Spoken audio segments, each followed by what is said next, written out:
Bachelors are back. Nez and John hanging out, and Solver Series 1.06, flirting with Christian McCaffrey territory now, pending who you ask. We're hovering that line of, do we push up CMC at the 106 here, Nez?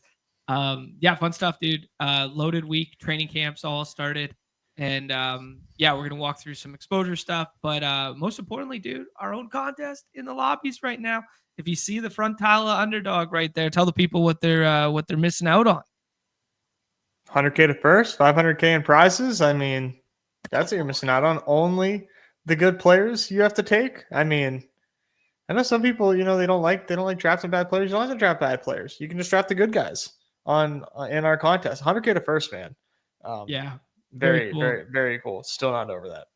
Yeah, 6-person drafts, $10 price point, Badge Bros Brawl. Reason we're talking about it right now and segueing it, obviously it's top of mind because it's been the number one thing that you and I have been drafting over this week, but I wanted to do a little exposures look in at that contest in particular. Yeah, the Best Ball Explorer supports the 6-person drafts in looking at it. The visualization is obviously set up for 12-person boards, but if you're participating in this contest, you can just pivot it to including all drafts, and then we can look at what's going on. I've done 32 of them so far. Nez downloaded the exposures this morning. I'm going to do my damnedest to get that 150 number in there, but we can visualize how far I've scrolled and some of my targets in that contest. Kind of a fun exercise in this like middle ground between like going all in on BBM and going all in the next time box 150 contest, that we just talk a little six mans for a hot second here. And I might have pushed the notion on you, buddy, of only drafting good players, because your boy has found some scrolls in here, particularly at the quarterback position. But just all in all, with the exposures, as you guys can see, 32 of them thus far. If you want to see this, you just have to toggle from the 12 persons to all drafts. Y'all are smart enough to figure that one out here. But yeah, a little more condensed than I was anticipating. Only 32 drafts thus far. But as you can see, with some news over the week here, Nez, that been taking some worthy and then getting kind of concentrated on these Miami targets again. I keep doing the Waddle slappy behavior, and I'm part of the problem. Hand up with the A-Chan movement. He is now on our site, moved over Derrick Henry in the ADP, and that might be my problem here. But yeah, just thoughts when you're looking at this. I mean, let's be real, John. You don't have enough volume in these streets to be moving ADPs. Come on now, dog. We got to get you up. If only the Badge Bros Brawl has contributed to the ADP, then maybe I could blame you a little bit. We got to get your numbers up. But I think it's very funny that you continue to draft Jalen Waddle here. You have so many options to pick from in the Badge Bros Brawl, but you're like, no, I gotta double down. Got to get my guy Waddle, which I respect. I respect a lot. I'm with you on this. On that golden sticks out to me. I like that pick quite a bit. I like the Diggs pick as well. I think both these guys are just undervalued and will be less than 100% drafted in the Bad Bros Brawl. So big fan of those picks. And then it's just as far as like what I can see in front of me here, the Dak exposure there, QB13, probably going to be drafted a good bit in the brawl, but that doesn't make him any less of a fun pick for me, where I'm taking a ton of pickings in this contest. So I do find myself getting to a lot of Dak. Okay, yeah. I do have a decent amount of pickings as well. I was doing more of like the CeeDee Lamb stuff, but I believe I had, we'll filter by wide receiver here. George Pickens must be, like 21.9% there. So a decent amount as well there. Just, I don't know, man. I look at the back end of that, like when we have the ability to scroll at the quarterback position in this contest in particular, and you're introducing a little bit of leverage because maybe he's not 100% drafted, and the fact that I think he could perform, and we've seen him perform 2 years ago up to that upper echelon level of top 5 quarterback play, right? He seems like one of those guys that's like, how different a bet is he than Baker? Like, truly. I mean, yeah, you're asking the wrong guy because I like Dak a lot. I'm not gonna give you the Baker deserves to be over Dak because, like, did Baker have an awesome season last year? Of course, it was fantastic. It was a 6 season, but like, I think we were drafting Dak ahead of Baker for a reason last year, and I think those reasons. There's really no reason for that to necessarily change, although we did get more information on Baker. But Dak's situation, I've been saying over and over, this is such an awesome offensive environment for the Cowboys. And if it fails this season for anything other than injury, then like, man, I mean, I'll take my L, I guess. But like, yeah, it just looks too good. It's almost like too good to be true. So no, I'm kind of in lockstep with you on the Cowboys there. Nez, I'm just gonna rip down position by position here so that you can poke holes in my stuff, but then also so that we can expose the fact that I am not a fraud in terms of the scrolling dynamics here. As you guys can see, the quarterback position not really taking many of the elites right now in this contest, and kind of trying to get creative with some of these back and scroll the F downs. I'm not bypassing the elites entirely, but I'm definitely trying to do more 3 quarterback builds and been mixing. Whoa, dude! By the time I jump back to the screen, you got smart on me. Holy shit! I did not see the glasses coming. Felt the migraine coming on. Oh, fair enough, man. That was funny. Yeah, I don't know. What do you think? Macro quarterback strategy, Dak, Herbert, some of that Baker and Kyler in that middle range when I start a little bit earlier, and then doing, explains the dig stuff as I'm doing some May stuff here. And then Trevor Lawrence, he's got a bunch of weapons that go, but he doesn't get drafted. So I started mixing that in. Thoughts on the quarterback stuff? I do like the idea of scrolling to Lawrence and Jordan Love here. They're going to be like way less than 100%, maybe like less than 50%. It's kind of hard to tell based on like how many people are going 3 QB. But those guys around that range, I think, are really fun leverage pieces, especially like in the playoff weeks, is like really where their leverage gets kicked in. Very flat, which makes sense for QBs. Like, QBs are generally the flattest position in people's exposures. Mm-hmm. For me, though, I'm gonna have like our exposures are gonna look way different. Yeah, they're gonna be. I'm gonna have a ton of elites. Yeah. Okay. Jalen Hurts will probably lead that for me in this. But yeah, I'm gonna have a lot of elites, mostly Daniels and Hurts. But yeah. Okay. Cool. Yeah. Right on. Just 2 different philosophies for the same contest. That's why it's fun to look at. Jonathan Taylor has been a little bit of a, not a pound the table guy for me necessarily, but like a cutoff guy, just in terms of tiers there, Nez. And when I'm not playing as much of the elite quarterback stuff, I did focus in on, kind of prioritizing Saquon as my RB 1.5. You know what I mean? Where it was kind of like, I knew I wouldn't be taking a huge stand on Hurts. How do I leverage that in the entirety of my portfolio? Well, it's by putting Saquon at RB 1.5, basically. So I've been trying to like explicitly get some Saquon stuff associated with that. Yeah, I mean, a lot of just really good names because of the structure of the contest. But yeah, thoughts? Yeah, I mean, I like it. This is a lot of the same players that I pick, and for me, like, this is mine may be even more concentrated than this. Like, I'm definitely gonna be hyper concentrated on my RB stuff, but I do like Saquon a lot. Like, I'm with you. Like, I do prefer Saquon over BIJAN on underdog. Just, touchdowns and offensive environment. Yeah, he just showed it to us, but. Otherwise, yeah, dude, I take a lot of Henderson too. Henderson RB22, that's like really like the furthest down, scrolled down RB, and he's not necessarily scroll down, but just like the lowest ranked RB that we're seeing up in this like high exposure tier. I have a ton of Travion as well. I'm really excited about his ceiling, and he's like always like my RB like 4 or 5 on top of that. So. Yeah, I think what's awesome about the Badge vs. Brawl is, like, other than like our stream drafts, a lot of these, like every other draft you get into, people don't understand the importance of the elite RBs in the contest. So I think that just like makes the contest so worth attacking heavily. Maybe that edge doesn't realize itself, but that is something that should be attacked and makes the contest a reason to get in at volume, in my opinion. Yeah, no, there's definitely a big, huge, what we refer to as VORP, value over replacement player conversation to be had with the Right. upper echelon running backs, quarterbacks, and tight ends in particular, and then the wide receivers.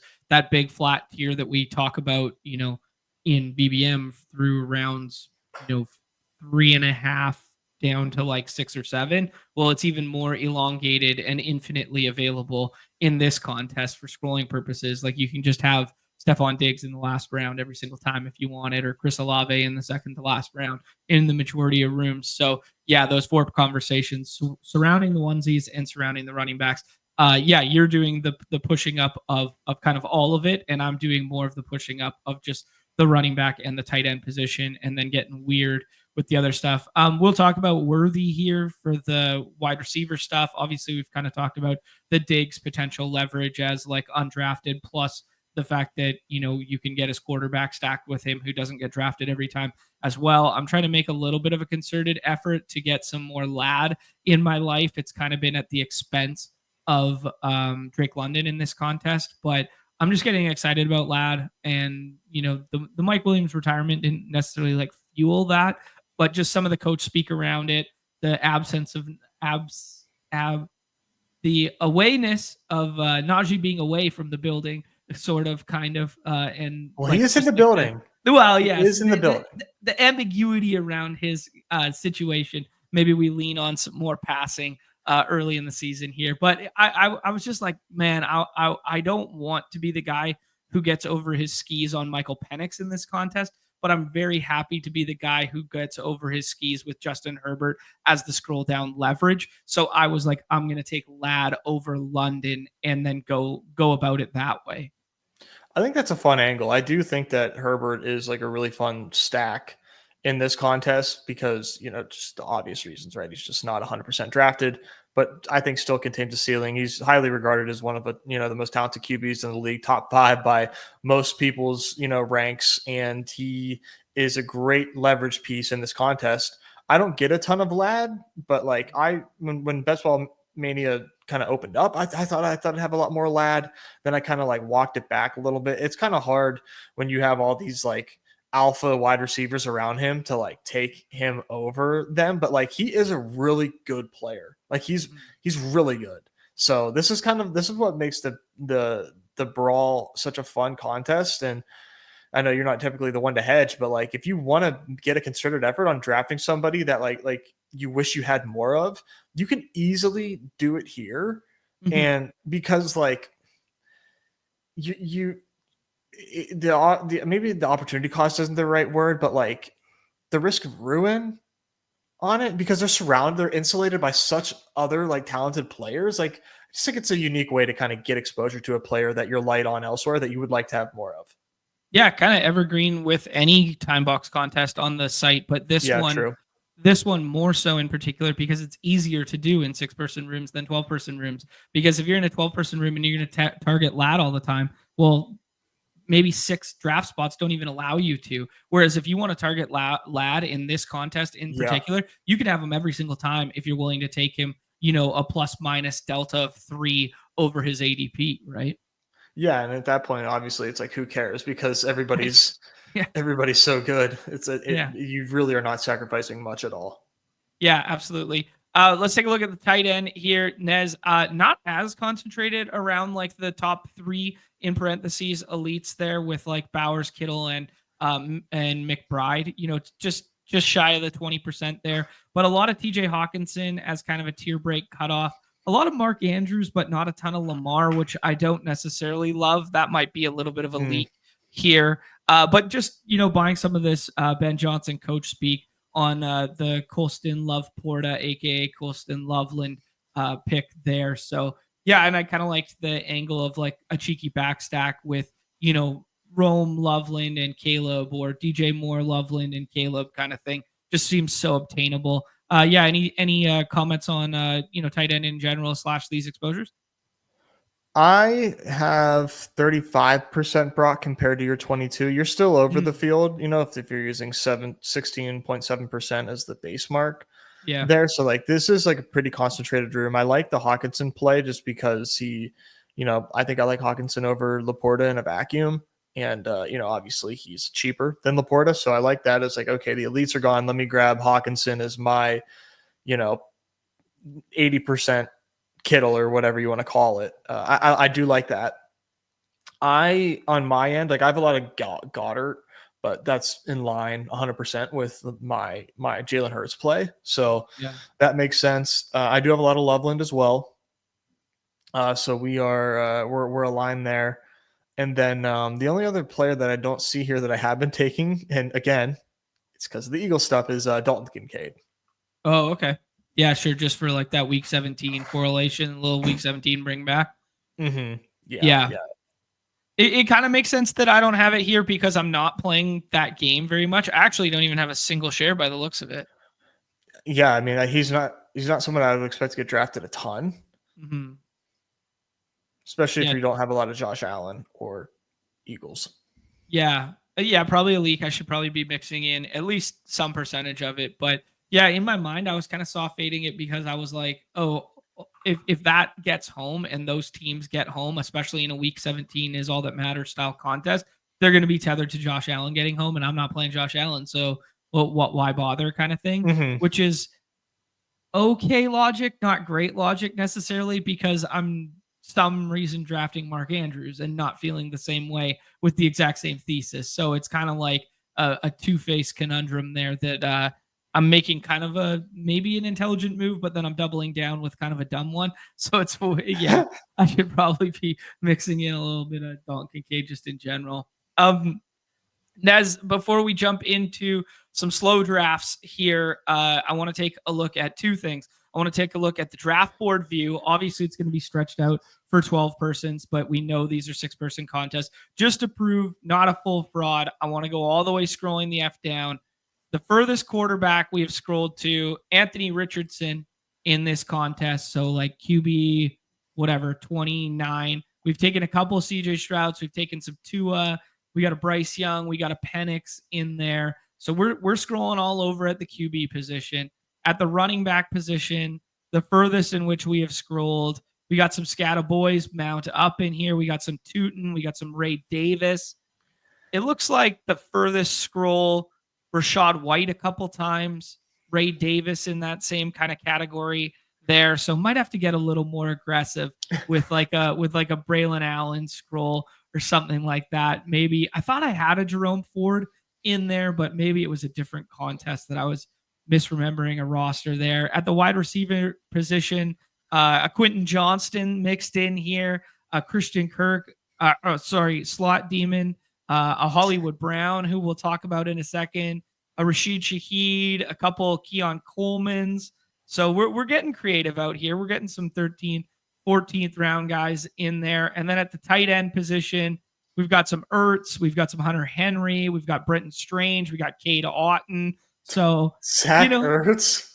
Nobody could call me phony baloney out here, Nez, for the scroll the F down contest and not being the definitive scroll the F down guy. They're seeing my exposures, but now you're seeing the draft boards that I am getting to the true sicko shit too. Zach Ertz in this contest is insane. That is just absolutely nutty. What if he's the guy you need, bro? What if we're doing all that Dak stuff? What if he scores 2 on the bring back? Who knows? It's a great point. That's a great point. Wow. Nez, we put Worthy on the cover last week because it was like the big breaking news, but we didn't actually go into the depths of the ADP. That's largely because there was nothing actionable yet. It was like, bang, that was the Rashee Rice news. That was, us gal-braining all last week what the market's going to do. There's going to be a ton more isolated situations of that upcoming here, just with all the camp news and everybody waiting on hand and fist with every camp report and camp video. But I think it'd be nice to just double back on what we did last week there and just visualize for people here in terms of the player ADP chart and just see kind of what took place over the last week or so. This sample is elongated to the entirety, so it's really, flat here. The reason I didn't shrink the window, I'll do it in a second. The reason I didn't shrink the timeline is to, give the whole picture. If you just look at it from this date onward, it can skew your opinion. It's like when you're looking at the stock charts or the meme coin charts, and you get really excited about like this little isolated blip and whatever. But largely what we expected and what we talked about were these moving up, but not drastically because he was still priced up. Plus, nothing's official yet. But Rashi Rice has been like kind of like the big fall, and they're getting to a point where maybe there's going to be a little bit of flippening between the two. Well, it doesn't look like it to me. It looks like Rice is already on his way back up. Yeah, right here. Yeah, he bottomed out at 37, and now he's on his way back up again. Mm-hmm. I mean, I don't know, man. I can't. I'm in disbelief, but like that is like the epitome of underdog drafters to just like risk be damned. Like I want a guy with upside late in the season, and that's not how I'm playing this. Like I am like fully out on Rashee Rice right now. I need to know what the suspension is before I take him at anything. Like it needs to be 50 plus for me to like think about it. And Worthy, I'm excited to take. Give me. We know Rice is going to be suspended. It's just a matter of how long. So give me the quick start for Worthy on top of the fact that I just think that he contains really nice weekly upside. Mm-hmm. And I'm like really shocked that Kelsey has just not moved at all. Hollywood Brown just not moved at all. Yeah. Hollywood Brown has moved 5 picks since this news broke. I mean, I don't know, man. Maybe I really know what to think about that because, like, from my standpoint, like, I guess I'm not like reaching for Hollywood because it just doesn't feel like I need to. But like, I am taking him a lot more. I'm taking Kelsey a lot more as well. So like, that's just really interesting to me, man. Yeah. I don't know. I think if once we get the official news, like, we will see more concrete movement. Is this a macro mindset thing where the players are getting sharper on the whole, that like the pendulum swung way too far in the past where people would overact so starkly and then readjust, that now people are scared to overreact and have a take, that they just middle it and stay kind of in their lane regardless? I mean, sure, but no movement at all on Kelsey and Hollywood. Yeah, the target leader is missing a number of games to start the season, and that means nothing to people in a Patrick Mahomes offense that all this volume opens up. I don't really get it. I don't get it, and I'm not mad because like that's just like easier for me to click because I don't actually need to reach. I can just have it.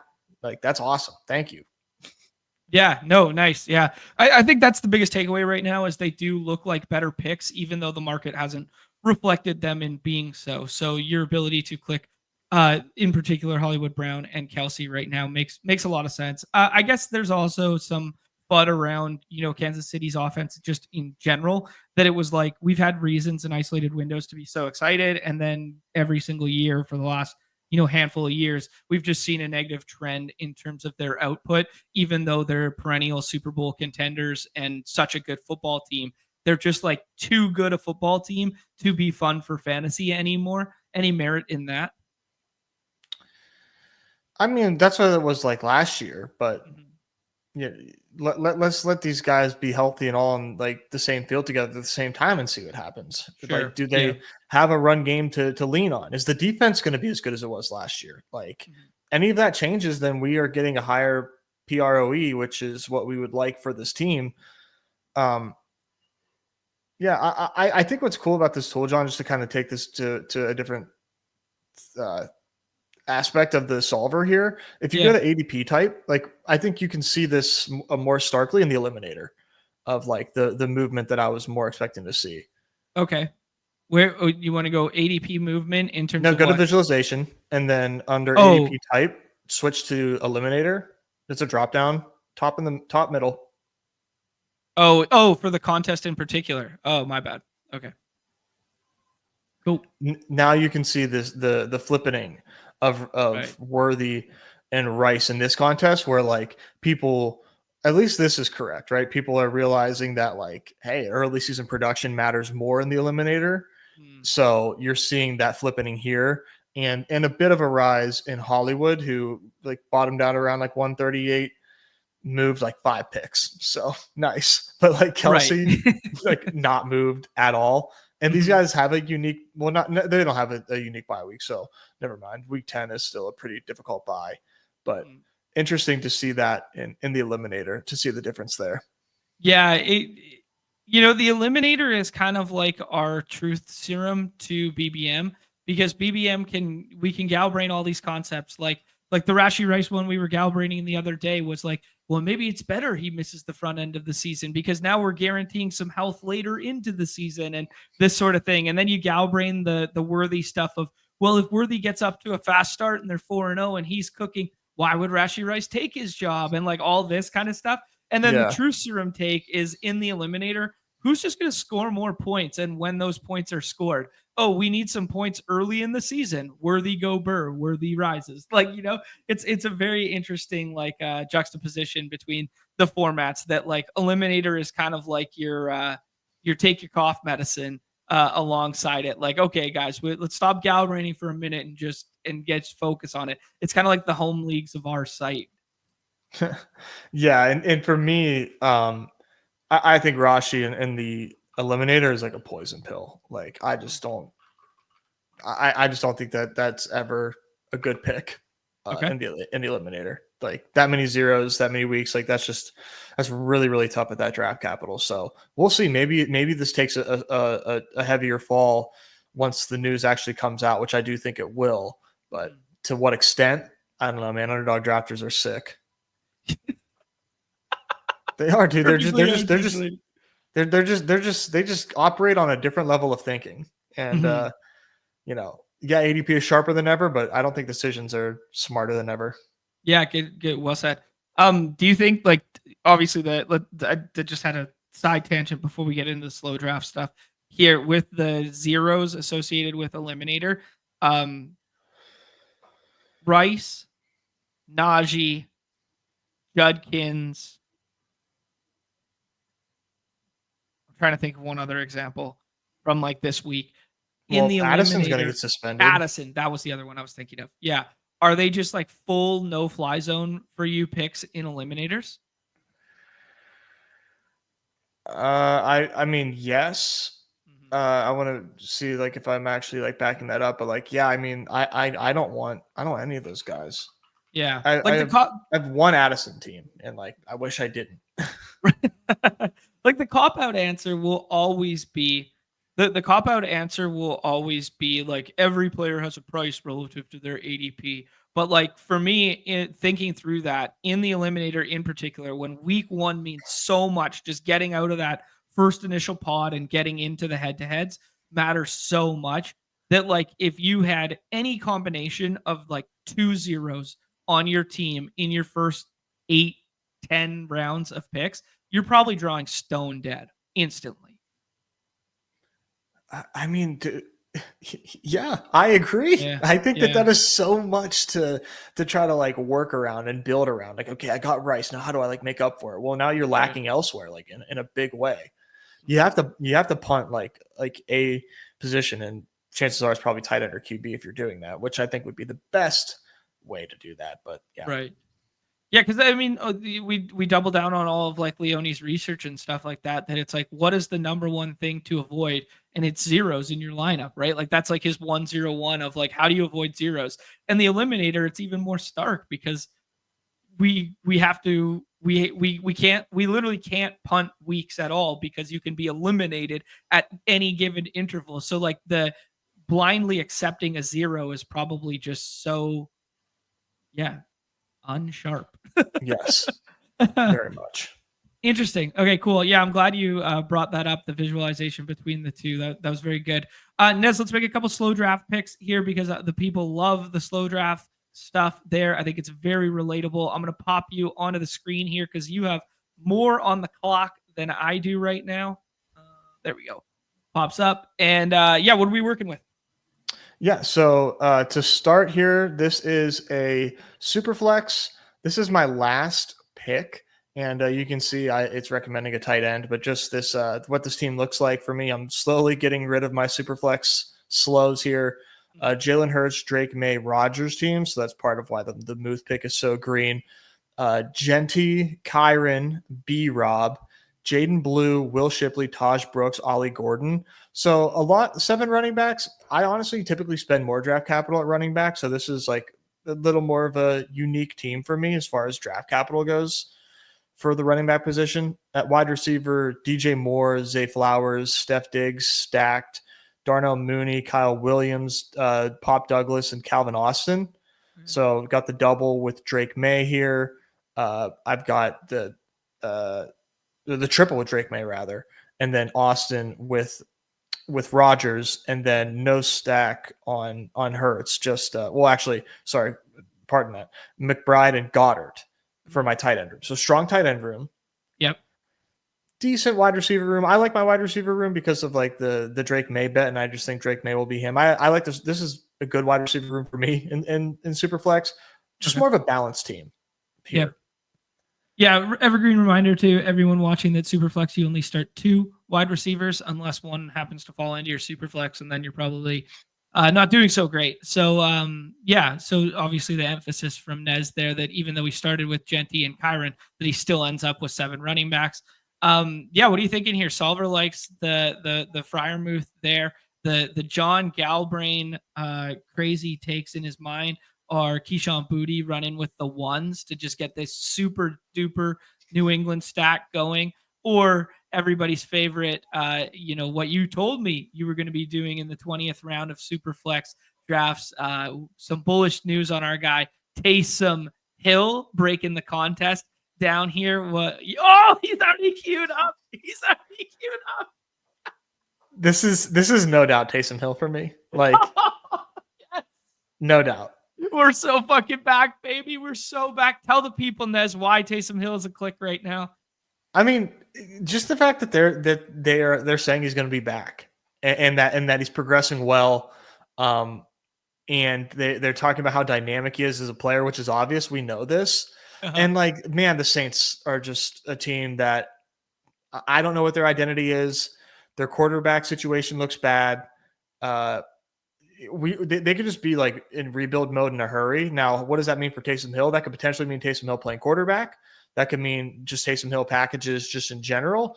And he's a tight end in the 20th round. Like, just that like mystery box late season upside from a tight end, I just think is so worth it in the 20th round. So this is Taysom Hill. I don't have a lot of Taysom Hill. I don't think anybody does. So it's truly sick. I love it. On top of that. So Taysom Hill, come on down. Yeah, perfect style contest to do it in. Not the perfect tight end room to do it in because you did already have the McBride pick. It would have been a little bit better if, it was Goddard and Loveland and then you added him, or it was Goddard and whatever, insert tight end 20 there. Nez pushes the plane on that bad boy. Let's see a couple others. Yeah, so this will be good. This was the sprint, so we can kind of get a different, style of suggestion here. 2672 here with Caleb Stroud here with lots of stacking. The running back room is Kyron Williams, Alvin Kamara, Brian Robinson, Tank Bigsby, Dylan Sampson, and DJ Giddens. And then wide receiver room is Nico, DJ Moore, Chris Olave, Steph Diggs, Luther Burden, Christian Kirk, Alec Pierce, with Brock Bowers and Schultz as my tight ends here. So pretty balanced, I would say. Let's see if like draft capital agrees with me. Yeah, pretty balanced. QB as far as capital goes, the weakest position, but I'm not like itching to grab a QB here. And even if I was, I mean, it would be Dart or Russ. So I'm probably okay with that, even though like I think Dart's rushing upside makes him okay as a naked pick, but probably not where I'm leaning here. Solver is telling me 2-2. Parker Washington for the running back in week 17 correlation with the Colts that I have on this team. And then Noah Brown also showing up here, who is not dead. We haven't heard a lot about Noah Brown, and we recently got a coach's comment that like he's progressing. And he's getting better. What do you think this team needs? Dude, that Noah Brown click, also with Terry being like so frustrated right now with the contract situation. Uh, dude, that's cheeky. I like that thought process too. Some of the ETR guys, I can't even remember who it was. One of their shows had some good stats too about him actually out targeting Terry early on the season last year. Um, yeah, I do think I agree with the draft capital bucket stuff that it is pretty balanced right now that you can kind of go any which way you see fit here. I think I would lean tight end despite the solver saying wide receiver. But the Bowers thing, you've made such a strong bet on Bowers that taking a third just, I don't know. Like when I take Bowers or I take McBride, I still try and take like, tight end 18, 16 mixed in opposed to like just Schultz. But it can definitely work. Where does your mind go? So I love Theo Johnson, and like I think Theo Johnson could potentially like hit my flex, and does week 17 correlate in the case that he is going off with Brock Bowers side by side. That's an option. Wide receiver wise, I think I'd probably lean Tyler Lockett here just because I just believe that he can give me at least like a week or two of decent production. But I do like this wide receiver room quite a bit. So I'm not necessarily, itching to grab another wideout. Like I like to stop at wideout earlier than I think most. So that kind of leads me to look at RB because, Kamara could have an up and down season. Robinson is definitely like, a touchdown or bust guy. Bigsby may not be the starter. Samson's team could suck, and Giddens might not see the field. Okay. Lloyd being here looks awesome to me. Yeah, Solver agrees with you on that one. Is Brooks still there too? He's a guy that I kind of want to get some more in my life here in these later rounds. Nope. Someone was paying attention to the news. So it doesn't look like any. Yeah, Tosh Yeah, Brooks went Josh here to Brooks. MFL 10, Old Head. That's a great name. MFL 10? Yeah, MFL 10, Old Head. Fuck, that's a sweet name. Yeah, that's awesome. Yeah, I'm gonna like not rush to the podium for Taj Brooks just because Samaje Perine still there. But Yeah, I do think Taj Brooks is a good running back or has good running back traits, at least, to my amateur eye. So I think I'm gonna go Lloyd here. sounds good to me. Hello. Nez, I'm gonna hop us in a real time draft, but you keep pushing through these slows based on what the room looks like. All right. All right, that's it. We got 3 more spots for BBM 20. So let's make some slow picks here. All right, yeah, this is an eliminator, and I keep talking about whenever I do like my solo stuff that like in the extension tab, and you can see it, well, not see it, but you can see my screen get smaller. You can adjust the eliminator settings. I just want to continue to harp on it because you can tell Solver like what kind of importance you want to put on bye week distribution, which for me, like I want a lot of importance on the bye week distribution. Like if nothing else, like I just want it to be abundantly clear and help me like with my decision making as far as like what positions I need and who does not have a bye week that overlaps. So like Judkin's just not a good pick. So I think that ranking just like makes sense, but maybe not like a ton of examples right in front of us, but essentially it's just going to like not give a dark green label to anybody that has the same bye week. So like if I had another week 8 quarterback, Okay. it would not show me Kyler Murray. So Right. Yeah. I do like that. Yeah, that is a very cool use case of it. Because I was going to ask previously for the sprint, like if you pull up the widget for the playoff overlap because it's a 3-week window, and if you're just cranking up like week 15 and 16 in that contest too. So yeah, evergreen reminder to mess with the widget settings because it's not one size fits all, or mess with the draft assist settings so that you get the particular settings relative to the contest. Good call there, Nez. Yeah, so in this one here, like I've got a ton of running back capital. I think I'm okay. I don't not like, think I necessarily need another one here. I think I like Hawkinson at this pick. I don't normally take, a high capital, quote unquote high capital tight end here. Sure. But Yeah. I like the fact that he's a week 6 bye. That's kind of a unique bye week and can kind of go back and forth, a little bit of a ping pong between him and JJ and on a good offense. So yeah, I think I'll make this Hawkinson. Like I said, not a lot of Hawk in my eliminator portfolio, and I'd like to change that up.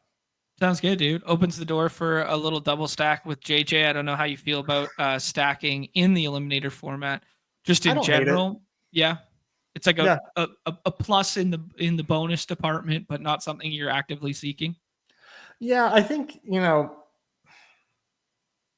I understand why people don't like it, but if I think the offense is good and I think that there's any sort of value on a team that like you can capitalize on, Mhm. then it's worth doing. Right. Like Yeah. if at the end of the day you think you're getting good value, um, then it's good. Nice pick, by the way. Thank you. Yeah. So as you guys can see, we've hopped on over to the BBM Fast, the luxuries of being able to do so when we are not live streaming here. Dude, we rolled a room with very few red badges. So very interested, very different dynamic than we're accustomed to in our stream draft rooms here. And we got Bijan Robinson, who is the Solver's number three recommended player there to fall to us at 5. So fun start for us here. Amon Ra getting pushed up to 107 there. Christian McCaffrey kind of living there. The Achan plus Henry start that's becoming kind of common on the right hand side there with the Achan flippeting of Derrick Henry. So yeah, fun room here, and let's try and make the most of it. I think my truth serum take is that Puka should be 7, which nobody disagrees with. And then after that, I think it should be probably 4 straight running backs. Oh, yeah. So Puka as like kind of, well, I mean, maybe this is the Badge Bros Brawl seeping into our mindset, but that's kind of what happens in every single Badge Bros Brawl draft. Mm-hmm. Yeah. I just think that's like, I don't know, man. That's where I'm at. But then I'll end up with a ton of those guys. Oh, there's your boy Lad. Yeah, Nez, I'd be very happy to take Lad here and get some more exposure to Lad in my life. I'm bullish. I'm bullish Chargers, man. I want to be the Lad Herbert guy. I want to be it. I want I us like, to yeah. I want us to remember the era of like when everybody thought Justin Herbert was going to be QB3 off the board for the next 10 years, 2 years Mm-hmm. ago. Yeah. And Lad to me is just like, I mean, he's not built like an alpha, but I think he'll definitely play like it. And he had a great rookie season, and I think people kind of like cite his rookie numbers as though that's been like his like production for like 3 years in the NFL. It was his rookie year production, and it was awesome. And then he showed out in the playoffs. I really like Lad. I think this is like the correct ADP for him. Like I wish Yeah. I could get more of them. Like ADP, like Lad at pick 20, I think is great, especially when you start running back and you can make that pivot, Mhm. as opposed to like needing to take Bucky for the for our RB1. I saw a hilarious tweet the other day that said, if his name was Ladarius McCloudy, he'd be going in the first round instead of Lad McConkey. McConkey is such like a no aura name. I know it's no aura at all. Lad's kind of a cool first name. Nez, what do you want to do here? I kind of like the Marvin Harrison pick there as a bit of a tier break, but I would vault up running back if you want to. I'd say Marv or Marion Hampton. Like just go crazy and get a team stack. And get a team stack. Okay, let's take Marv there because maybe the ADP has moved enough that there's like a non-zero chance you can ever get him again at 44. But if there was ever a room you could get Hampton to fall to 44 again, I think it'd probably be this room with a bunch of no Badgers. I mean, they could be very talented players and just newly to the site here, but I think maybe pushing it in this room where the red badges on the right already have running backs. Well, never mind. There goes that theory. He goes at 30 whatever ahead of Brees and ahead of Kyron. So there's our new thesis that is he going to vault that tier? I mean, I think it's coming. I think it's coming. Yeah, I mean, we're seeing it in real time, right? Like the resistance of Kyron and Brees, it just has not been holding up, and you're going to see that reflected in ADP soon. And now Garrett Wilson has this QB stuff going on, and like passing the elite QBs is no big deal. Like now the next guys he has to vault are like Marv essentially. Like Right. how far does the Amari Hampton ADP rise? I think Once he cracks 30, that's probably it. I don't know if he can get much higher than that. Yeah, a little bit of a Justin Fields scare this morning too, which could have got people a little shook on Garrett Wilson to be like, whoa, whoa, whoa, whoa. Even if Justin Fields is okay and it's just a toe and it's nothing serious here, we're also just like one minor tweak away from Tyrod Taylor and Galbraining Kirk Cousins trades to be the passer for Garrett Wilson. That's a little scary all of a sudden too. Like, you know. Yeah. I, Yeah, good. I was gonna say, can you paint the bull case for Brees Hall over Hampton? Like just offensive environment, team construction. Like Norris has said for years, like just as simple as it is, draft good football players on good teams or draft players on good teams. Like the Jets conversation today with Justin Fields, like even with Justin Fields at the helm, and we'll make this pick first here. George Kittle, Solver likes George Kittle, 10 out of 10. We could also do James Cook, DJ Moore. Who do you like, Nez? I'd say Kittle, Cook, or Pickens. Kittle, Pickens Cook. went. Kittle or Cook? Let's do Kittle then. Okay. Let's do Kittle. I like to think that a running back will come back that we kind of like. I'd like to get a little more Kittle in my life. This is kind of where his old ADP used to be. I think it's where he belongs, man. I think him cracking the top 40 is like a little rich. Just reactionary to all the news that was FUD around the pass catching corp that is the Niners. Yeah, and I think maybe I'm wrong, but a lot of it was centered around like the Ricky stuff. Like once Ricky hit the pup as well, yeah. James Conner 49. That's awesome. Like I don't. That's not even like a bad pick, you know. But like, it's love seeing somebody get their guy. Like this is. We need to revert to this, man. I'm tired. I'm tired of being constrained by ADP. That's what do you think, dude? We got a bunch of wide receivers staring us in the face. DK Metcalf, Cortland Sutton, my guy Waddle. You want to take your boy? Yeah, I'm happy to. Gives us another stacking out that I like more than Rodgers. I just didn't want to take Metcalf again. We've taken him on like 3 straight drafts. Have we? Okay. Yeah, we take him too. I mean, it was a good value for him, but we just keep taking him, and nobody likes our team when we have Metcalf. So I don't know why. He's a grown ass man. He's huge. He's awesome, but that team is going to play slow and that sort of thing. Okay, let's go back to this Brees Hall conversation because I want to just talk about the good football players on good teams and whatever. We've been wish casting this Brees Hall stuff for a long time. I know he's had some smash weeks in the past that were a couple slate breakers. One in particular that is top of mind is the infamous Browns week of 2023 where Flacco went nuke and you needed Brees Hall to go nuke that week alongside. Sidebar as to why that's top of mind right now. We were doing some research associated with the Battle Royale stuff, but we've been wish casting it for Brees for so long, and I just don't see how this team is good enough for him. Plus, they have now a rushing quarterback who's going to, in theory, take some stuff away from him. I don't know, man. I kind of like the upside shot of Hampton. I kind of like the volume merchant stuff of Kyron. Yeah, I am taking Hampton over both. Okay. I like Kyron over Brees as well. I don't really have a rebuttal there. It's the only thing is like I think Justin Fields passes to his RBs more than people realize, like a lot more than people realize is part of it. And that's like because of coaching, they understand who they have in Justin Fields. I think is part of it. And also he was on the Steelers last year who didn't have a wide receiver one outside of Pickens or a wide receiver outside of Pickens. Similar setup in New York though. No, I'm with you, man. Like I am like not thinking that Brees Hall is this uber smash in the third round necessarily. He's a good pick in the third round. I just don't think he's uber smash. Yeah. I don't know, man. Like maybe it's just like I'm misremembering and not remembering like the good times we had together. You know what I mean? Like, like I'm not giving like his talent level enough credence, but Nez, I think there's a little bit of a tear break after Swift here. I mean, I do like Pollard. But if there's somebody else you prefer to Swift, I'm more than happy to take them. Olave? Sure. Yeah, I like Olave. ETR likes Olave.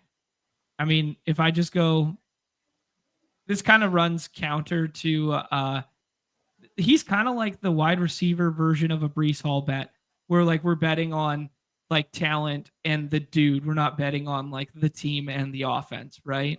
Yeah. Yeah. So he kind of he but the price point's more palatable in the 6th round, especially when we were accustomed to taking this guy in the 2nd round, and he did it with Derek Carr at the helm, so why not? Yeah, all the risk is like clearly baked in to this price. Like at this point, it's all gravy after that. Like, if he can stay healthy, he's almost certainly paying off ADP. Mm-hmm. Am I out over my? There's gonna be some weeks, man, where like Olave's in a great spot, and like we're looking at him as like, oh yeah, like 100% drafted in BRs because he's like in a great spot. I don't know. Maybe that's like a dumb thing to like bring up, but like there's gonna be weeks where Olave is a coveted wideout and he's going way late. So I'm growing more bullish on Olave. Burrow just continues to fall out here. We have no one to stack him with. No. Yeah. Pollard has some week 17. We could do. Yeah. Diggs, Pearsall, or Pollard? Diggs, Pearsall, or Pollard. I guess Pearsall would have set up the double stack. I think there's a little bit of FUD around Pearsall right now, just with like the pup camp reporting stuff. He's been a little bit of a faller, like non-zero chance we don't believe that stuff, and we know he's doing individual drills, and we know he eclipsed a top mile per hour speed in side drills and that sort of thing. But I think the general perception is a little bit of FUD. So, I'm not non-zero chance that he was going to come back. And as I say that, he gets drafted right there. But like, I left the light on for a potential screaming value. Yeah, I mean, we needed a running back, so that's all we did. Week 17 stack with Olave as well. Nice. Perfect. I'm trying to think through that New Orleans lens for you here. Arizona, week 1.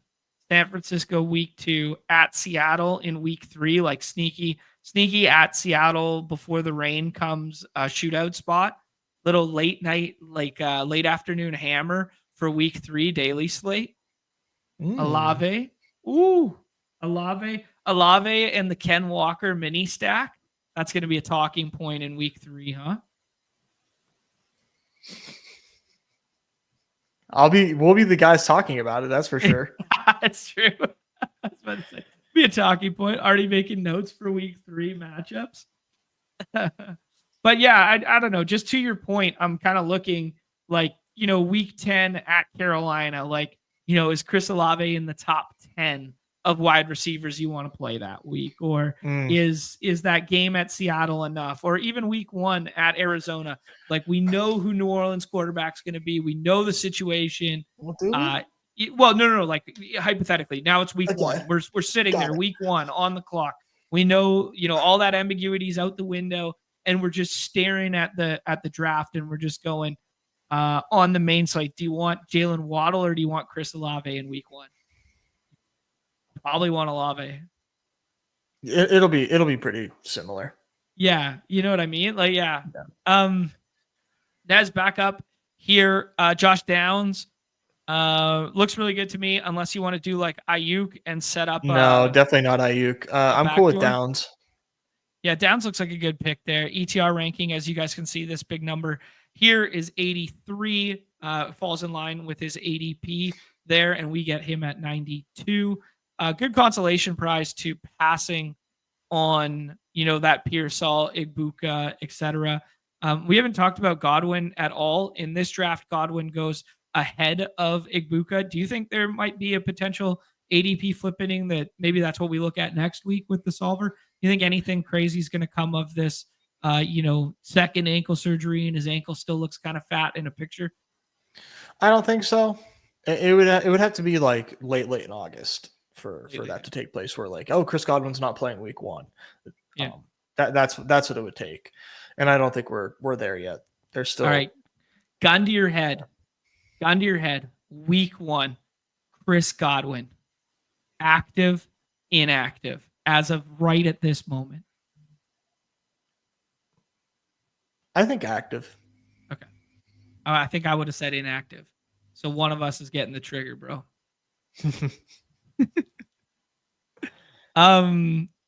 J.K. Dobbins goes there. Travis Etienne. This is that little pocket where the quarterbacks start to run.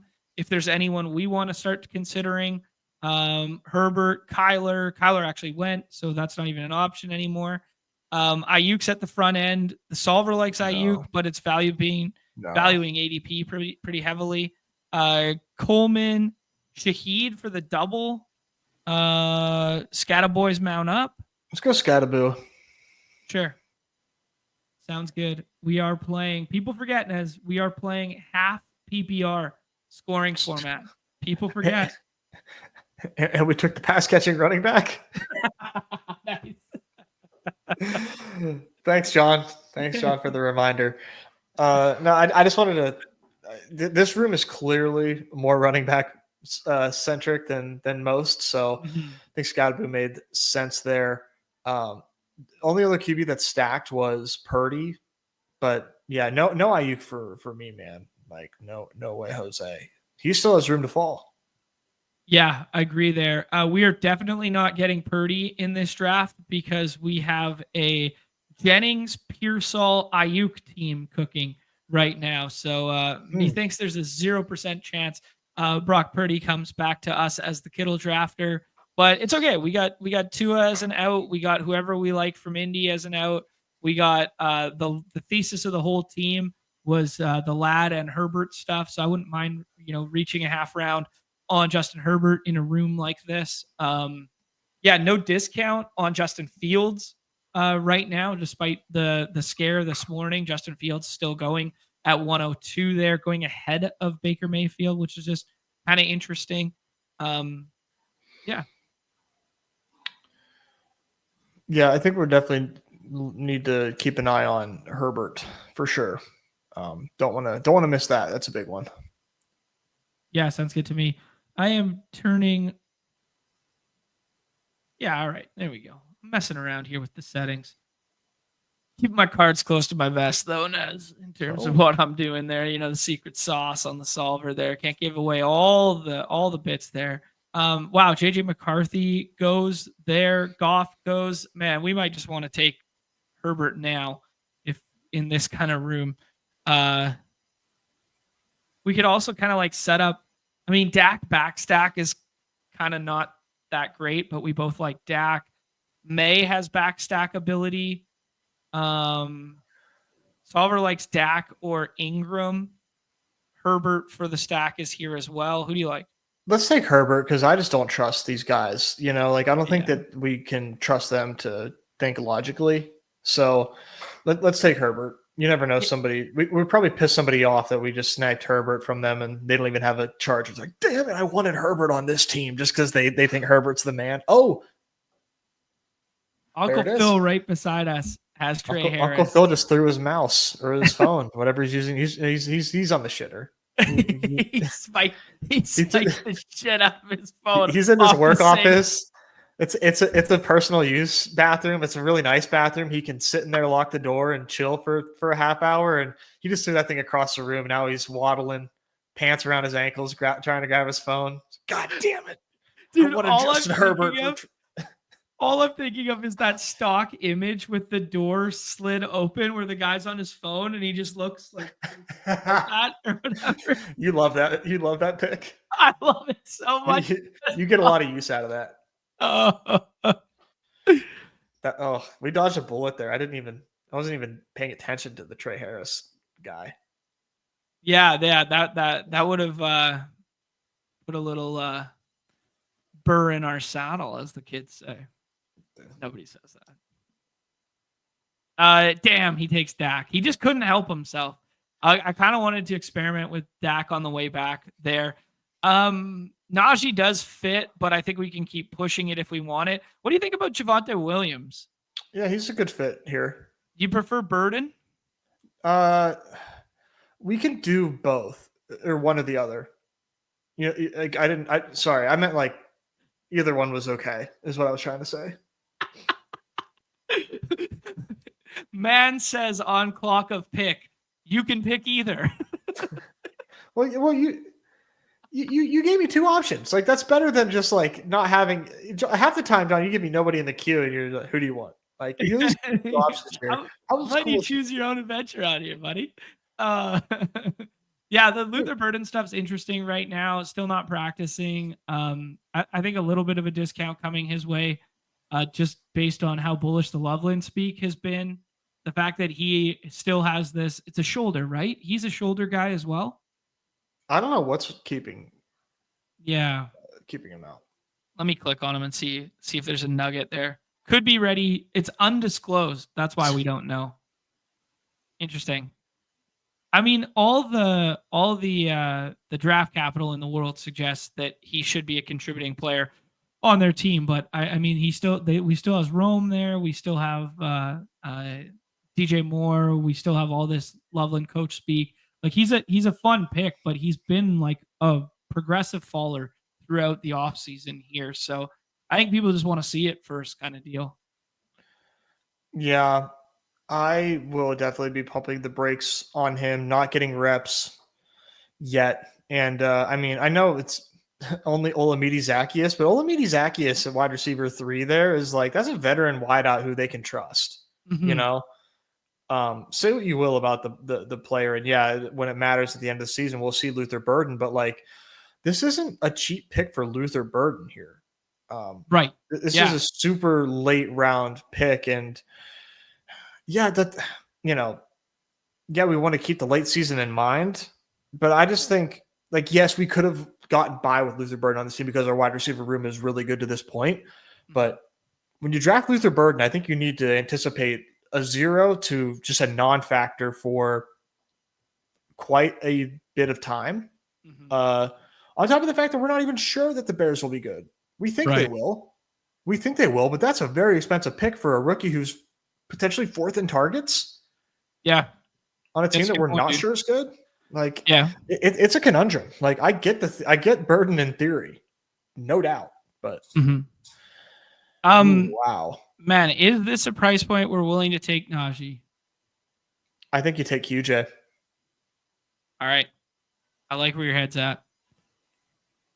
Najee, Trevor Lawrence, and QJ being suggestions here. Hopefully Tua comes back. I would be my counter to the QJ there. Yeah, because I don't know. We've made such a big bet on the Chargers that doing the QJ pick makes a lot of sense. Most of the guys on the other side have 2 quarterbacks too. So you like Lawrence? Oh, well, never mind. He took both. He took Stafford, and I think we just like lock up QB2 here with Tua. Like this guy is Bo Nix and Dak. He probably shouldn't take Tua as well, but you never know. Yeah, I'm good with Rachaad White as like bring back off the Miami stuff, but I do think in a room like this, man, like unless we want to have like Herbert, Dart, and Rodgers, like we should just take Tua. No, let's take Tua, man. We have Waddle. I think their success like is so correlated with one another that we would need them, and we've got double bye weeks, so we'll need a third. But I think we would probably prefer a third anyway. Agreed. I think we were taking 3 no matter what on this roster, so I don't mind doubling up on the buys there. Yeah.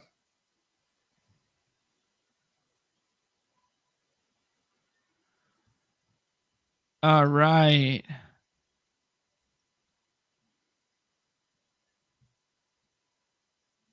Algier goes there.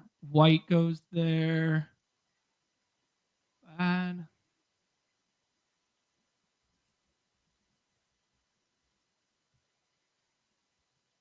Wow, the new Samson price tag in the 13th round.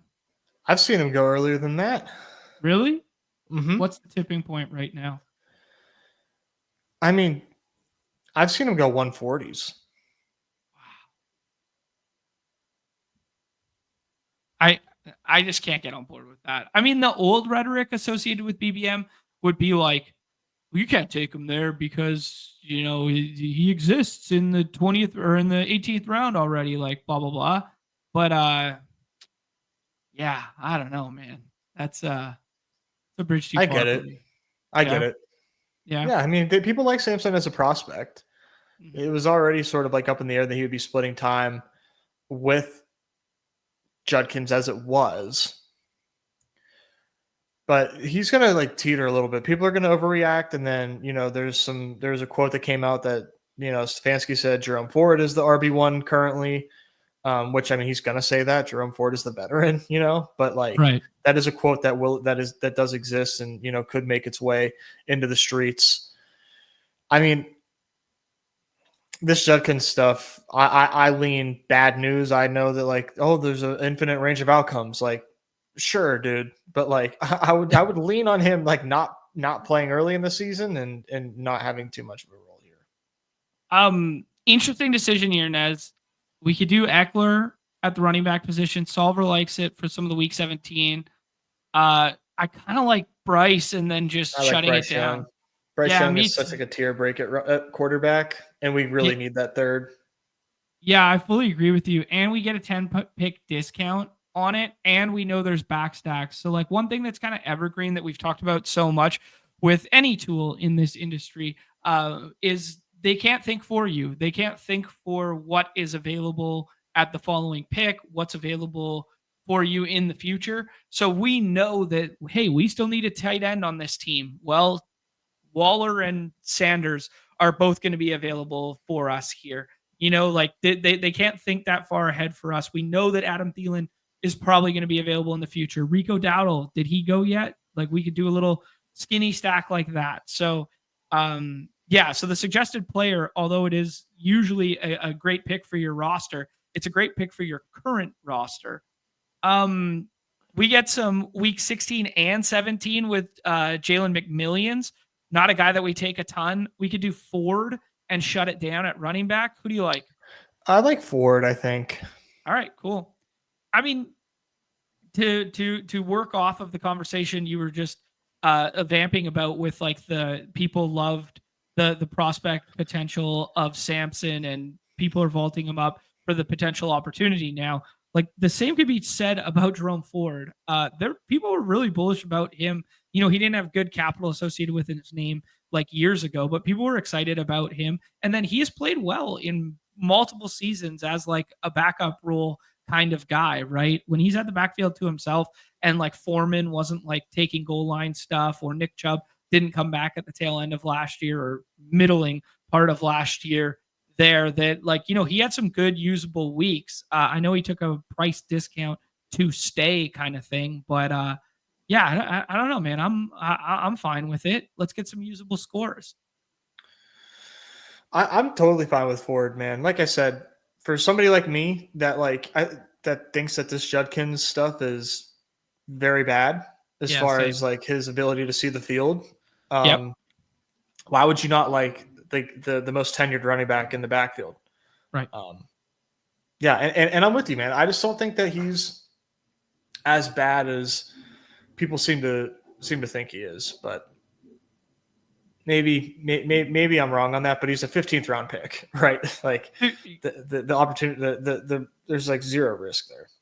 There's a non-zero like chance range of outcomes wise that like the Browns just go, man, we've been a dumpster fire. This has all been embarrassing. We're trying to replace like this great beloved guy in the community in Nick Chubb. And now we have to deal with this Judkins stuff that layers on top of the Deshaun Watson huge mistake there. He's already not signed. Like there's a non-zero chance that they just go, fuck this. Let's win some football games for this city. And let's just go Joe Flacco starting, Jerome Ford starting for the first like 3 weeks. And we're just going to see what happens with these guys. Can they win 2 of the first 3 games? Can they win 1 game and just be like, let's get rid of the black eye. We have a winning football team right now. Like that kind of mantra. I'm bought in. I'm sold. Buddy, I'm absolutely spinning out here. Dude, I would like to take Rico and shut it down. I would also hear you out Yeah. if you want Waller. No, I think Rico makes sense here. I think we could use a 6 RB here. I think so too. I know it is like an anchor BIJAN team, but it does feel nice to just stack that one up 10 picks past ADP. Yeah. And now we can really, focus up on one more tight end, maybe two more tight ends, and one wide receiver to close this thing out. Yeah, let's look at this wide receiver room here. Lad, Marv, Waddle, Olave, Downs, and QJ. You could definitely talk me into 6 wide receivers. It's just a matter of like what we want to do.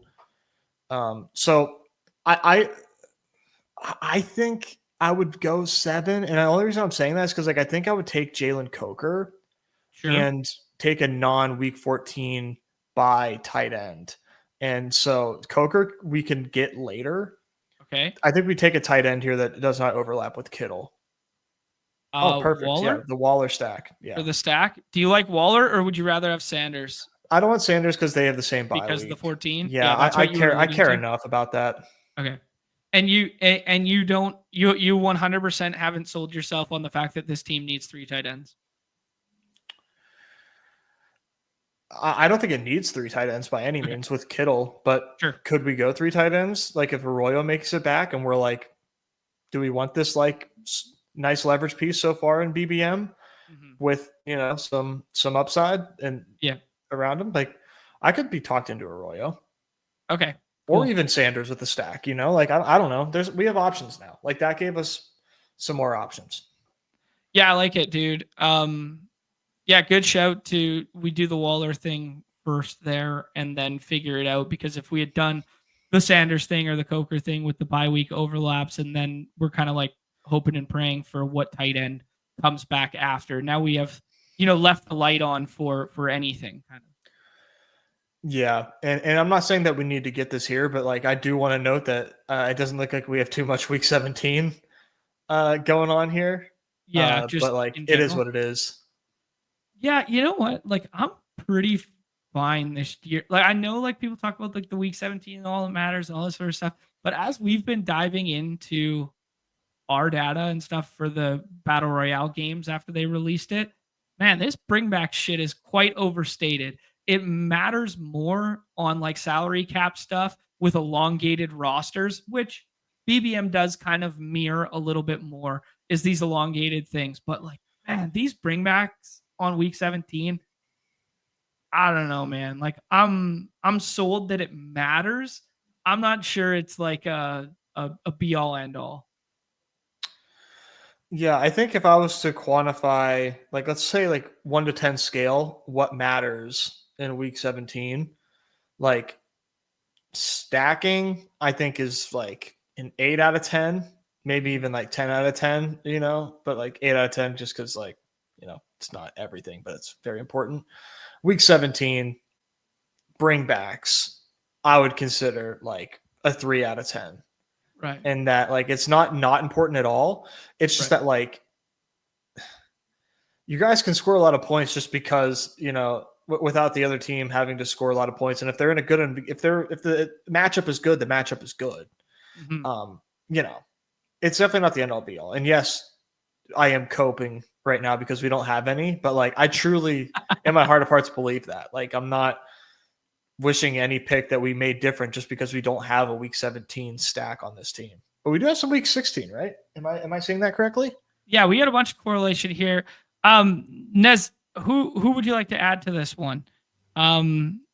Hopkins, Johnson, Trey woke up pissed off Palmer for some more. That's crazy. Stacky stack. I think that's a little far. I could go for Hopkins. Dude, I'm happy to take Hopkins as a 7th wide receiver. 22 picks past ADP. I like it. Dude, just here, guys, have a Hall of Famer in the 18th round. Have a Hall of Famer in the 18th round. Why not? Holy smokes. Yeah, no, Nez, I don't want to get like totally lost in the sauce on like a correlation conversation that we didn't intend to have. That's probably better served for like a full show or a start next show kind of topic. But like, I fully align with your thought process. Like, okay, let me just say it like this: the older I get, the more experienced I get in drafting these games, the larger the sample, the more things we learn to care about associated with these games, the more data we end up having. I become more of the you got to get there, bro.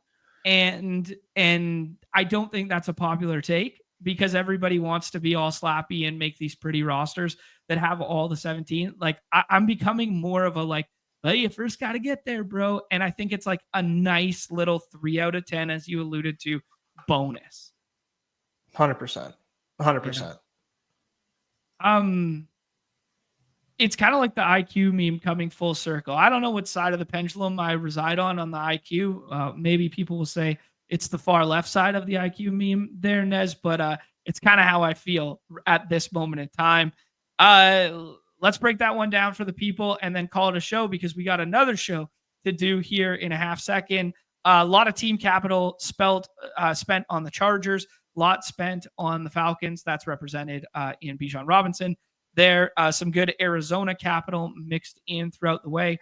We got some 15, we got some 16, but we do not have a ton of 17, hence our coping. Pollard and Olave got to be the guys in the Dust Bowl of week 17. We were 0-3-5-1 through the first half. We ended as 3-6-7-2. We got some draft capital value and we got some ADP value, according to the Solver draft assistant here report. We set out with an idea and we executed. Justin Herbert, Tua Tagovailoa, and Bryce Young, Bijan Robinson, Tony Pollard, Cam Scata, boys, mount up. Javonte Williams, who I'm kind of warming up to right now. Nez, same with the Jerome Ford stuff, warming up to that one. Rico Dowdle for like a cheap little skinny stack that is contrarian. Ladd, Marv, Waddle, Olave, Downs, QJ, Hopkins, Hall of Famer with 21 points of ADP value in the last round there. And then Kittle and Waller, an amazing tight end room in 2001. What do you think here? I like this team a lot. I'm a big fan of it. I like cobbling together this QB room that we did. We got Herbert double stacked, Tua double stacked. No stack on Bryce Young, but like if Bryce Young is good, like he's good and he was cheap enough. We got Rico a little bit, little dump off. Week 17 dump off against the Shithawks. Why not? Yeah, good team level correlation for sure. Wide receiver room is dirt nasty. This is a really good wide receiver room. And I like this team a lot. I think this is one that has a lot of ceiling, like this is not necessarily like, oh yeah, this is like a good team, played it safe. Like I think this team has a lot of ways where if things break right, like, wow, like we're looking back at this team, like, dude, this team could make some noise if things go the way we hope. Yeah, no, I'm in lockstep with you there. A very fun team there.